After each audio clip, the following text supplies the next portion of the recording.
কনকনে ঠান্ডা আর সাথে হিমেল বাতাসের দাপটে নওগাঁয় আবারও থমকে দাঁড়িয়েছে জনজীবন। ব্যাহত হচ্ছে স্বাভাবিক কাজকর্ম। এতে নিদারুণ কষ্টে পড়েছে দিনমজুর, রিকশা চালক ও খেটে খাওয়া নিম্ন আয়ের মানুষ।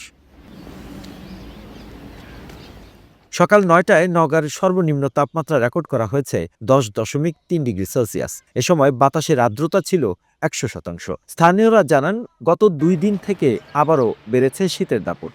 সকালে কুয়াশা কমলেও বেড়েছে ঠান্ডার দাপট। তাপমাত্রা কমার চেয়েও বেশি অসুবিধা হচ্ছে হিমশীতল বাতাসে। দিনের বেশিরভাগ সময় সূর্যের দেখা থাকলেও হিমেল বাতাসে দিনভর অনুভব হয় হাড় কাঁপানো শীত, বিশেষ করে সন্ধ্যার পর থেকে সকাল ১০টা পর্যন্ত।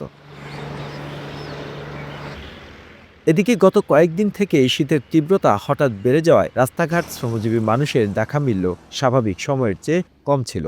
নওগাঁ বদলগাছি কৃষি আবহাওয়া পর্যবেক্ষণাগার কর্মকর্তা মিজানুর রহমান বলেন, আজ সকাল ৯টায় জেলার সর্বনিম্ন তাপমাত্রা রেকর্ড করা হয়েছে ১০.৩ degree Celsius.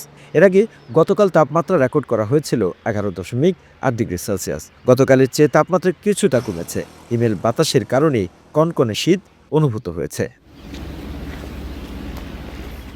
The news Bangladesh desk report.